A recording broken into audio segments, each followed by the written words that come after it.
Assalamualaikum warahmatullahi wabarakatuh.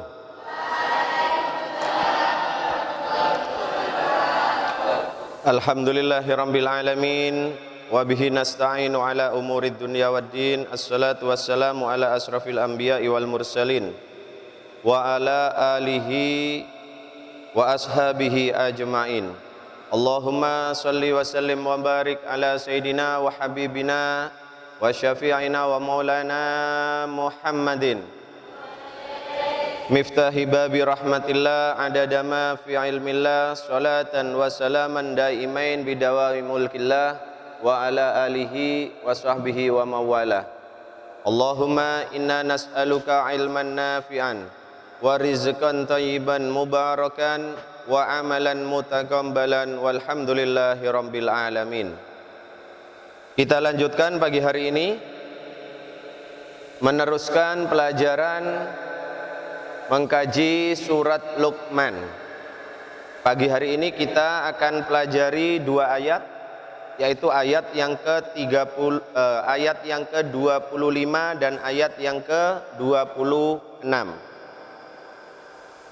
A'udzu billahi minasyaitonir rajim. Bismillahirrahmanirrahim.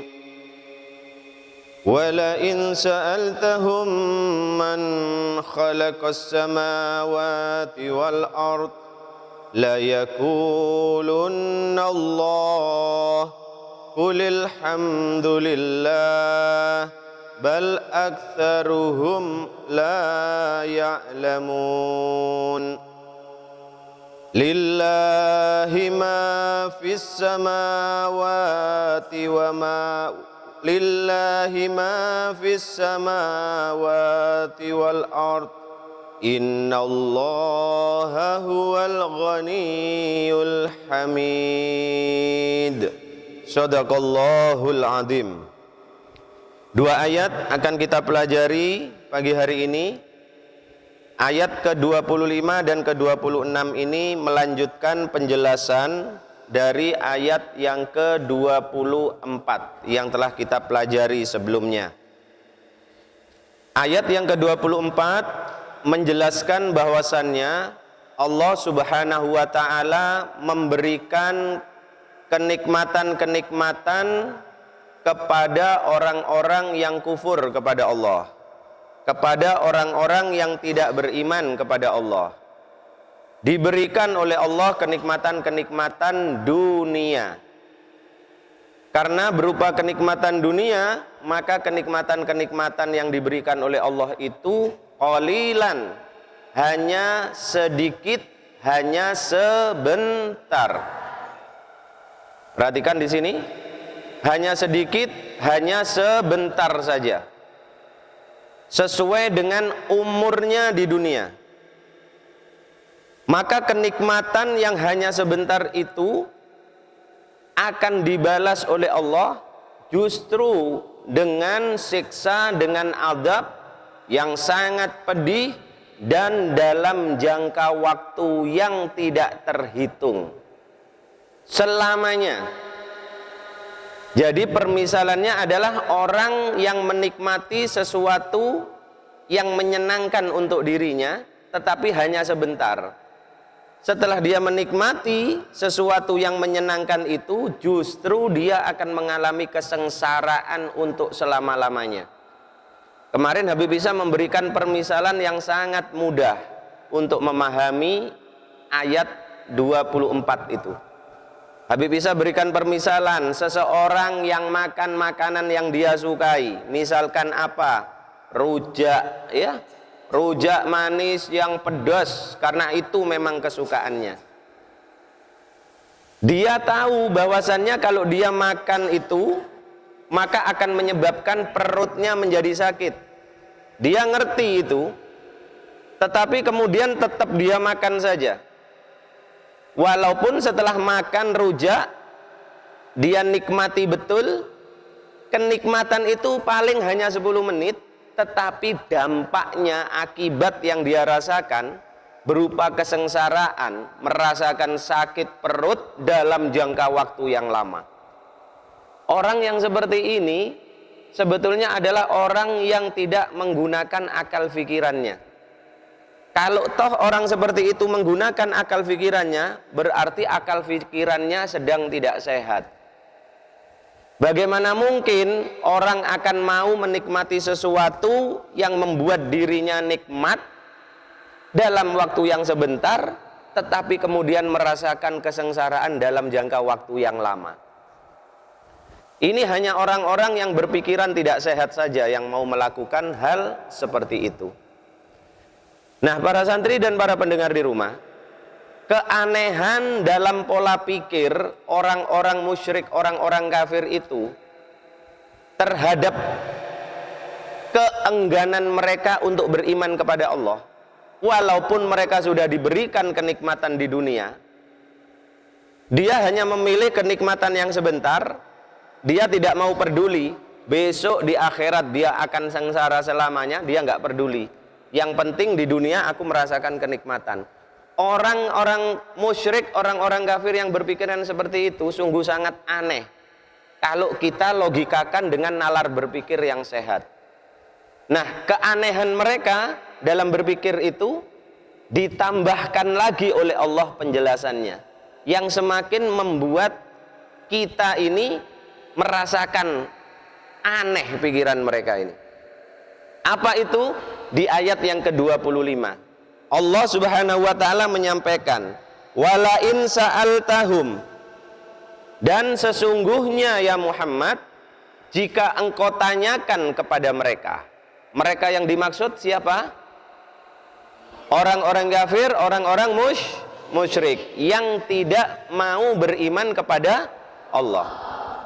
Allah menyampaikan, ya Muhammad, wahai Nabi Muhammad, sesungguhnya jika engkau tanyakan kepada mereka itu, orang-orang kafir itu, tentang apa? Man khalaqas samawati wal ard, bahwasannya siapa yang menciptakan langit dan bumi ini, la yaqulunallah, maka sesungguhnya mereka pasti akan menjawab Allah. Coba kita pahami nalar berpikir orang-orang kafir, orang-orang musyrik yang tidak mau beriman kepada Allah. Kalau ditanyakan kepada mereka, siapa yang menciptakan langit dan bumi ini, maka dikatakan oleh Allah, la yakulunna, lam taukid, pasti benar-benar mereka itu akan menjawab, yang menciptakan langit dan bumi ini tidak ada lain yaitu Allah.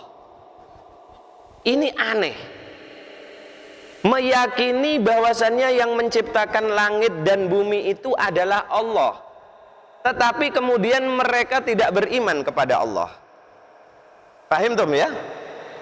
Kalian tahu bahwasannya rujak manis yang pedas itu akan membuat perutmu menjadi sakit kalau kamu makan. Kamu tahu itu, tetapi tetap saja kamu makan. Kamu tahu pada saat kamu sakit gigi, maka ada satu obat yang bisa menyembuhkan sakit gigimu itu. Dokter sudah mengatakan itu. Hei santri, kamu yang sakit gigi, beli obat ini, maka insya Allah sakit gigimu akan sembuh. Kamu tahu itu, kamu merasakan sakitnya sakit gigi luar biasa, gak enak, tersiksa. Dikasih tahu obatnya, tapi kamu gak mau beli obatnya, kamu gak mau minum obatnya. Ini orang sehat apa gak sehat pikirannya? Mereka itu saat ditanya, kata Allah, siapa sih yang menciptakan langit dan bumi ini menurutmu? Maka mereka pasti akan menjawab Allah, tidak menjawab yang lain. Bisa dipahami ya? Nah, para santri dan para pendengar di rumah, maka apa yang dikatakan oleh mereka ini, la yakulunallah, mereka pasti akan menjawab Allah yang menciptakan langit dan bumi. Maka ayat 25 ini harus betul-betul kalian pahami. Sebagai seorang santri, kalian harus paham bagaimana nalar berpikir orang-orang kafir, orang-orang musyrik yang dijelaskan oleh Allah. Karena apa? Karena setelah itu ada pelajaran penting yang bisa kita dapatkan dari ayat ke-25. Dari apa yang disampaikan oleh Allah ini, dengan bahasa yang jelas seperti ini, maka kita bisa menarik satu kesimpulan, bahwasannya orang-orang kafir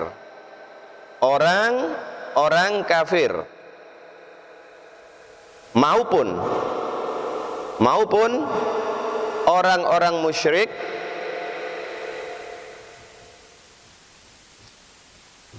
sebenarnya mereka itu meyakini tentang siapa?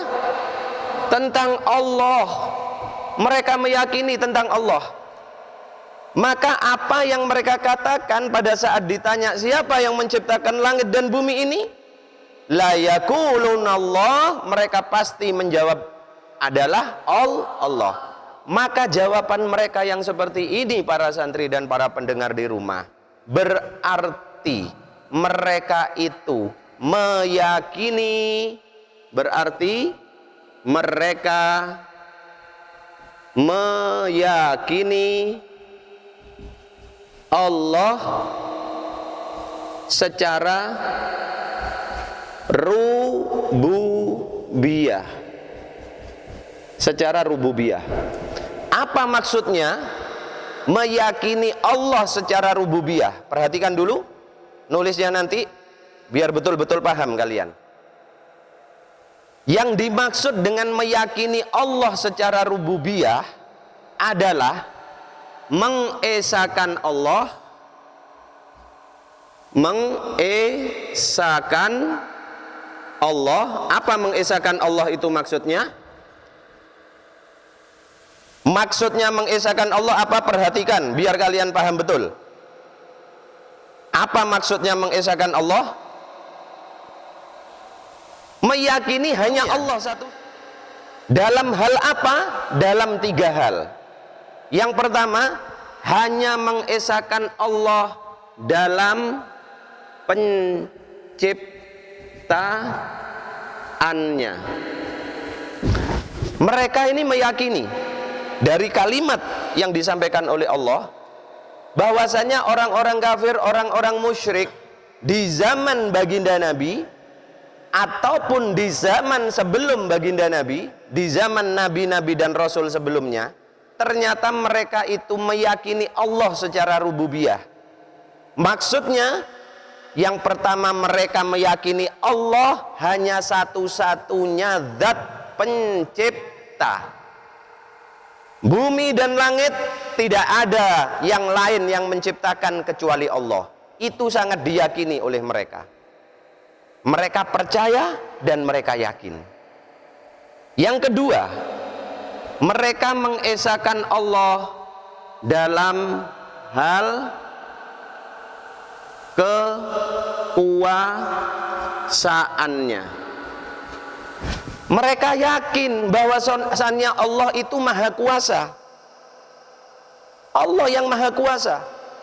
Allah yang akan mematikan. Allah yang mengatur matahari. Allah yang mengatur ikan-ikan yang ada di laut. Mereka yakin itu dan mereka percaya.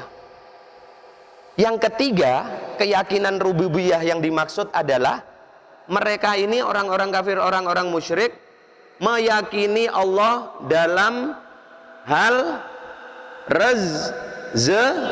rezeki. Mereka yakin itu. Yakin betul. Karena pada saat ditanya, man khalaqas samawat wal ard, siapa yang menciptakan langit dan bumi?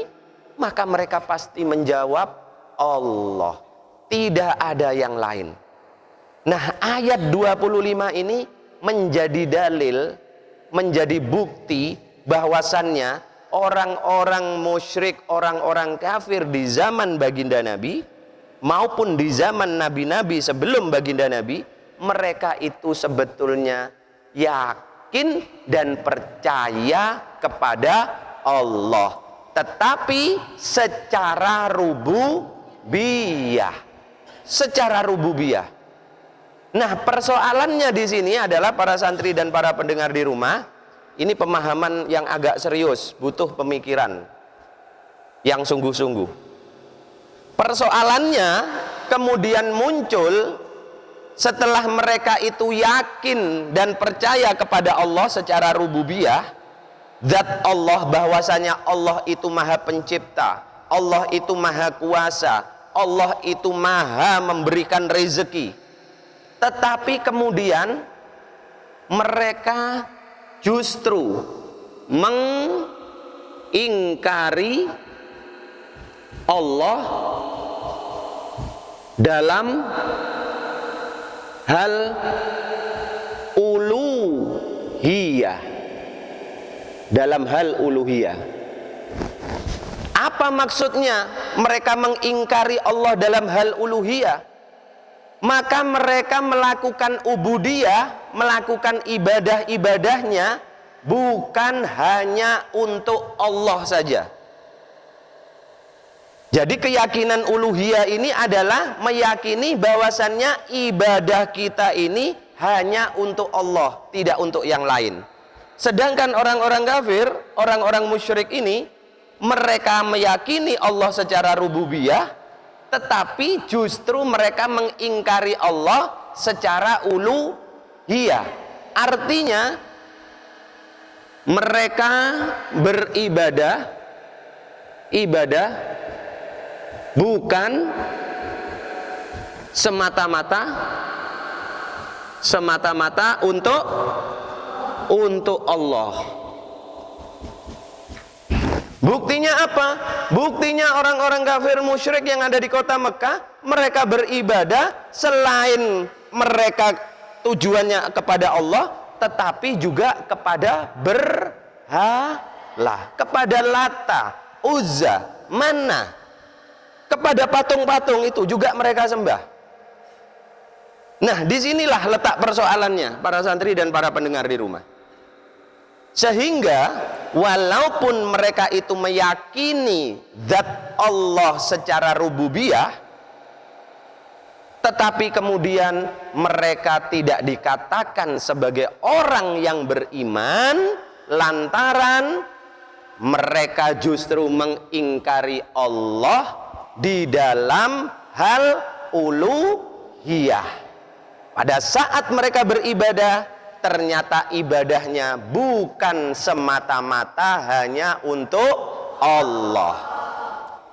Sehingga dengan demikian keyakinan mereka kepada Allah secara rububiyah tidak bisa dikatakan bahwasannya mereka itu telah beriman kepada Allah. Kenapa demikian? Karena sejatinya syarat sahnya iman ada. Syarat sahnya iman ada. Syarat sahnya iman akidati. Ingat? Ayo bersama-sama. Bismillahirrahmanirrahim. Adapun sahnya iman, tiga pertama mengucap lisan, yang kedua dengan janan, yang ketiga mengerjakan arkan. Itu syarat sahnya iman. Jadi bila kita ingin iman kita kepada Allah ini sah, resmi, maka kita harus melakukan tiga hal tersebut. Yang pertama, kita ucapkan keimanan kita Yang kedua, maka kita harus yakini keimanan kita kepada Allah itu dengan hati, dengan janan. Maka konsekuensinya setelah kita mengatakan dengan lisan dan meyakini dengan janan, apa konsekuensinya? Mengerjakan dengan segenap anggota tubuh. Berarti itu adalah ubudiyah dan amaliyah. Nah, yang menjadi persoalan, mereka ini orang-orang kafir, orang-orang musyrik, mereka hanya meyakini rububiyahnya Allah. Allah sebagai pencipta, Allah maha kuasa, Allah maha mengatur segalanya. Tetapi kemudian dalam melaksanakan konsekuensi keimanannya itu dalam bentuk ibadah, mereka justru mensekutukan Allah. Umat-umat Nabi sebelumnya juga yakin kepada Allah. Kita ingat bagaimana Fir'aun. Pada saat Fir'aun ditimpa oleh musibah, yaitu berupa musibah katak, kemudian apa? Belalang, kemudian apa? Apalagi? Kutu, kemudian apa lagi? Air yang berwarna merah seperti darah, ditimpa kekeringan. Maka Fir'aun mengatakan kepada Nabi Musa, "Ya Musa, berdoalah kepada Tuhanmu, kepada Allah, agar supaya Allah menghilangkan musibah-musibah yang menimpa rakyat ini." Artinya Fir'aun pun, walaupun dia telah mengatakan bahwasanya dirinya adalah Tuhan, sejatinya dia yakin dan percaya bahwasannya Tuhan yang sesungguhnya adalah Allah. Mereka yakin itu. Fir'aun yakin. Umat Nabi Soleh juga begitu. Umat Nabi Syu'aib juga begitu. Sama. Dan terakhir umat baginda Nabi. Tokoh-tokoh kaum kafir Quraisy yang ada di kota Mekah. Mereka sejatinya meyakini Allah. Mereka sejatinya meyakini baginda Nabi Muhammad adalah utusan Allah.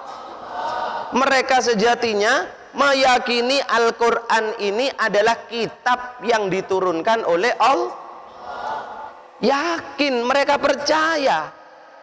Buktinya Abu Jahal, Abu Sufyan, Al-Akhnas, 3 orang tokoh kaum kafir musyrik kota Mekah ini, ketiga-tiganya mereka sering setiap malam itu nyelinap ke rumah Rasulullah tengah malam tanpa ada yang tahu. Untuk apa?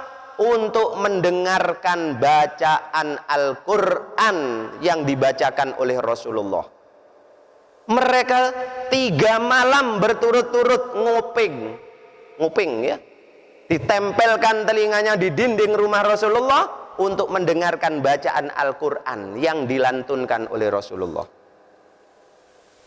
Dalam hati mereka, mereka percaya ini bukan syair, ini bukan buatan manusia. Karena apa? Karena mereka tahu bahasa Al-Quran begitu indah.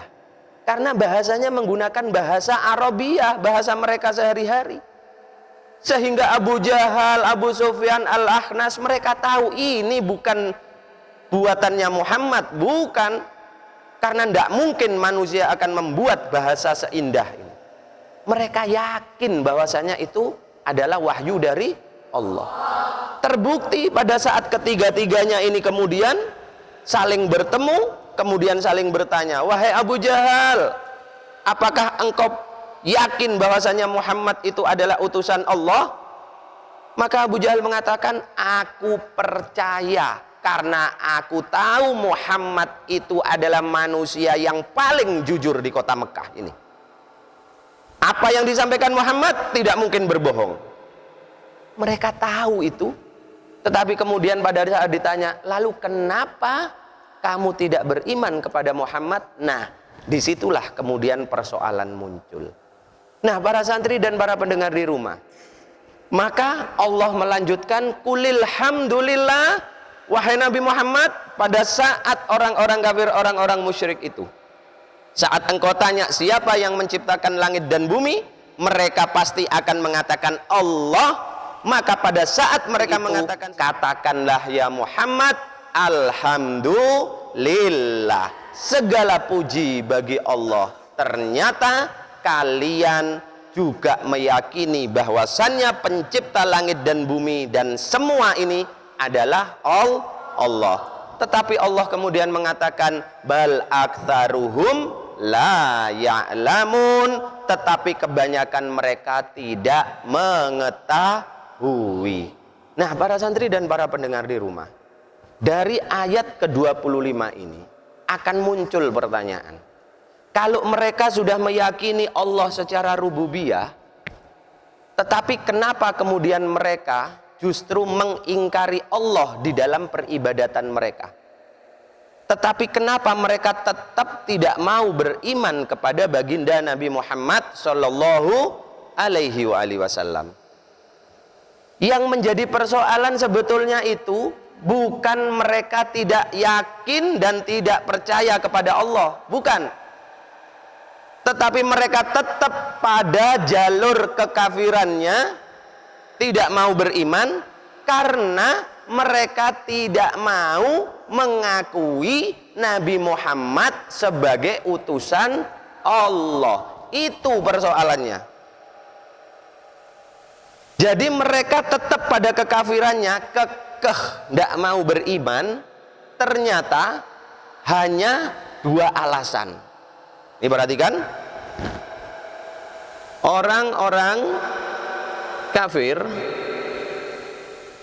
di zaman baginda Nabi, mereka tidak mau beriman secara garis besar disebabkan dua hal. Perhatikan, yang pertama, karena mereka, atau begini, karena alasan politik dan kekuasaan.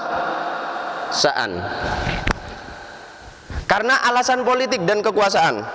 Kenapa? Karena selama berpuluh-puluh tahun yang memegang kekuasaan kota Mekkah itu adalah kaum kafir musyrik. Yang memegang kekuasaan atas Masjidil Haram dan Ka'baitullah orang-orang kafir musyrik, tokoh-tokoh mereka. Nah, sehingga mereka tidak mau kehilangan jabatan secara politik. Mereka tidak mau kehilangan kekuasaannya. Kenapa begitu? Karena dengan menguasai Masjidil Haram dan Ka'baitullah, perhatikan, santri harus ngerti sejarah ini. Dengan menguasai Ka'baitullah, menguasai Masjidil Haram, menguasai kota Mekah, itu merupakan kekayaan yang bisa mereka dapatkan. Karena mereka bisa mendapatkan harta kekayaan. Kenapa begitu?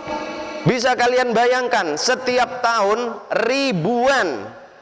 ribuan orang dari luar negeri, luar kota Mekah, berduyun-duyun datang ke kota Mekah untuk melaksanakan haji.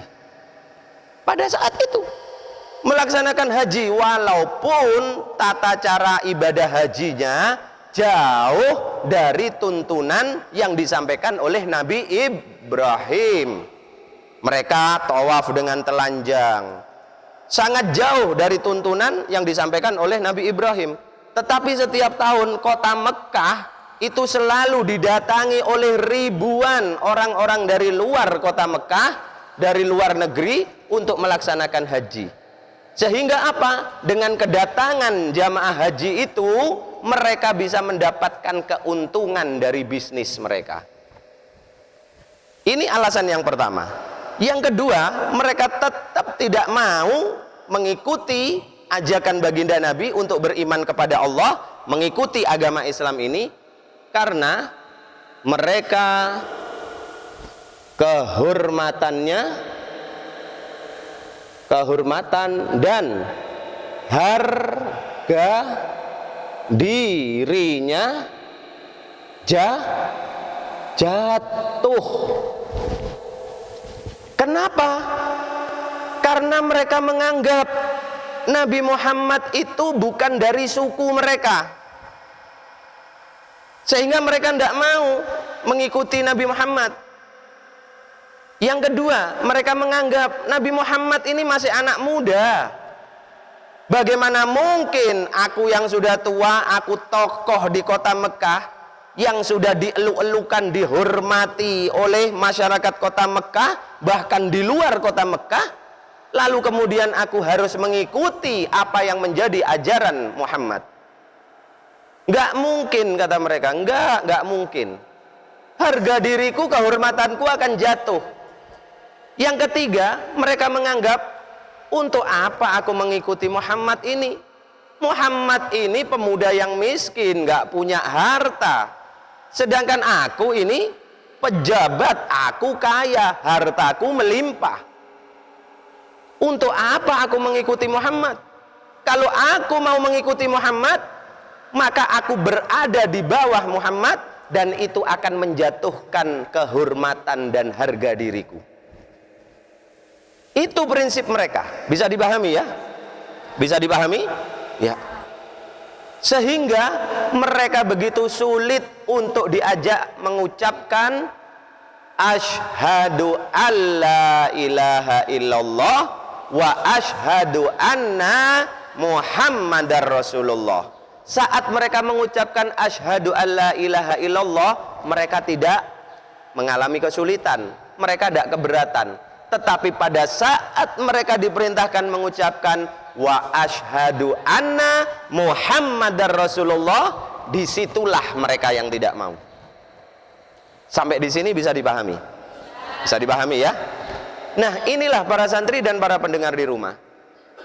Ayat 25 ini menjadi dasar bagi kita untuk kita menyimpulkan bahwasannya orang-orang kafir, orang-orang musyrik di zaman baginda Nabi dulu, sebetulnya mereka itu yakin kepada Allah, beriman kepada Allah, tetapi mereka mensekutukan Allah di dalam ibadahnya. Maka yang seperti itu menjadi tidak sah keimanannya dan belum dianggap sebagai orang yang beriman. Nah, banyak lagi ayat-ayat di dalam Al-Quran yang menjadi dalil, menjadi dasar, sehingga kita bisa mengatakan kaum-kaum dahulu, kaum musyrik kafir di zaman baginda Nabi, mereka itu beriman kepada Allah, tetapi mensekutukan Allah di dalam ibadah. Nah, pelajaran penting apa yang bisa kita ambil dari ayat ini? Maka ini juga menjadi perhatian kita. Kita sudah mengatakan diri kita sebagai orang yang beriman. Kita beriman kepada Allah. Kalian beriman kepada Allah? Beriman kepada Allah apa enggak? Kalian sudah meyakini bahwasanya Allah pencipta langit, bumi, dan segala isinya ini? Kalian apakah sudah meyakini bahwasannya Allah itu maha kuasa yang mengatur segala bumi dan isinya ini? Yakin? Apakah kalian yakin bahwasannya Allah pemilik rezeki dan Allah lah yang memberikan rezeki? Yakin? Nah, pada saat kalian sudah meyakini itu, maka keyakinan kalian, keimanan kalian harus kalian ikuti dengan apa? Dengan konsekuensi keimanan. Apa? Beribadah hanya kepada Allah. Maka ayat ini juga kena kepada kita. Kalau ternyata kita selama ini hanya meyakini bahwasannya Allah itu yang menciptakan alam semesta, Allah yang maha kuasa, Allah yang memberi rezeki, Allah yang mematikan manusia dan Allah yang akan menghidupkan kembali manusia, kalau kita cuma yakin itu saja, tetapi kemudian kita tidak mau melakukan ibadah kepada Allah, maka iman kita belum dianggap sah. Berarti kita masih termasuk kategori orang yang tidak beriman. Hati-hati. Atau kita sudah beribadah, tetapi ternyata ibadah yang kita lakukan bukan semata-mata untuk Allah, tetapi untuk selain Allah. Ibadah kita tujukan juga untuk Nyai Roro Kidul. Ibadah kita juga kita tujukan untuk keris. Ibadah kita juga kita tujukan untuk kuburan-kuburan. Maka pada saat itulah keimanan kita dianggap tidak sah, sehingga kita masih termasuk golongan orang-orang yang tidak beriman. Maka hati-hati. Kalau kalian sudah dengan percaya diri, yakin mengatakan aku beriman kepada Allah, aku yakin yang menciptakan bumi, langit, segala isinya hanya Allah. Aku yakin yang berkuasa hanya Allah, yang mematikan manusia Allah, yang menghidupkan manusia Allah, yang memberikan sakit Allah. Aku yakin yang mempunyai rezeki dan yang membagi rezeki itu hanya Allah. Tapi kemudian kalian gak ibadah, be careful. Hati-hati. Warning, peringatan keras. Artinya dirimu tergolong orang-orang yang disampaikan oleh Allah di ayat yang ke-25. Jadi kalau kalian sudah memantapkan diri, mengatakan sebagai orang yang beriman, maka ikutilah keimananmu dengan ibadah hanya kepada Allah. Fahim dong? Bisa dipahami penjelasan ini? Lillahi ma fis samawati wal ard. Hanya milik Allah lah apa yang ada di langit ini dan apa yang ada di bumi. Innallaha, sesungguhnya Allah huwal ghaniyul hamid. Dialah yang maha kaya lagi maha terpuji. Perhatikan. Di sini ada kata dhamir wa. Artinya apa? Di berarti tunggal atau dua atau tiga? Tunggal. Maka ini adalah penegasan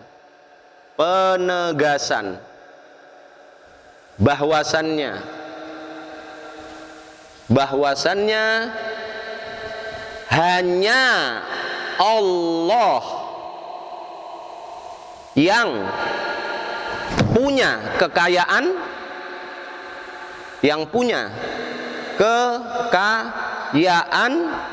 dan tidak butuh pada apapun. Di sini ada dhamir huwa, maka ini menunjukkan bahwasannya hanya Allah saja yang maha kaya.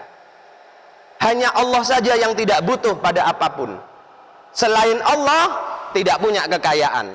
Selain Allah mempunyai banyak kebutuhan. Manusia sekaya apapun dia tidak kaya, dia miskin. Karena apa? Karena sesungguhnya kekayaan yang dimiliki itu adalah milik Allah. Allah mau memberikan, maka Allah juga akan mengambil kembali.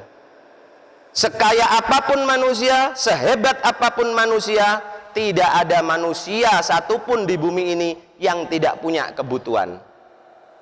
Laki-laki sekuat apapun, seperkasa apapun, sehebat apapun, maka dia butuh juga kasih sayang dari orang lain. Dia butuh juga kasih sayang dari seorang istri. Dia juga butuh adanya seorang anak. Tidak ada manusia satupun yang tidak punya kebutuhan. Maka hanya Allah lah yang punya kekayaan dan maha kaya, dan hanya Allah lah yang tidak butuh kepada apapun juga. Selain Allah tidak punya kekayaan, miskin. Selain Allah selalu punya kebutuhan. Santri punya kebutuhan? Ya. Lapar? Berarti butuh? Ya. Ngantuk? Berarti butuh? Sakit gigi berarti butuh? Manusia ini butuh tok, kebutuhannya akeh. Kalau dicatat satu buku, satu kitab gak cukup kebutuhannya manusia. Butuh segala macam. Ya. Wal ghaniyul hamid, hanya Allah yang maha kaya, Allah tidak butuh apapun. Paham tom? Kalian sudah mantap mengaku diri sebagai mukmin mukminah, orang yang beriman laki-laki, orang yang beriman perempuan? Mantapkah diri kalian? Loh, kok enggak berani jawab? Sudah mantapkah dirimu mengatakan bahwasanya aku beriman kepada Allah, aku beriman kepada Rasulullah? Mantap? Yakin? 100%? Jangan sampai keimananmu menjadi batal karena kamu tidak mau beribadah kepada Allah. Jangan sampai keimananmu batal, kamu beribadah tidak semata-mata hanya untuk Allah, tetapi juga untuk yang lain. Hati-hati. Baik, ini kandungan ayat 25 dan ke-26. Mudah-mudahan bermanfaat. Wallahu a'lam bisawab. Bismillahirrahmanirrahim. Allahumma salli wa sallim wa barik ala sayyidina Muhammad wa ala ali sayyidina Muhammad. Allahumma inni istauda'tuka ma 'allamtanihi fardudhu alayya inda hajati ilai. Wa sallallahu ala sayyidina Muhammadin wa ala alihi wa sahbihi wa sallam. Walhamdulillahi rabbil alamin. Akhirul kalam. Wassalamualaikum warahmatullahi wabarakatuh. Allahumma salli ala Muhammad wa ala ali sayyidina wa maulana Muhammad.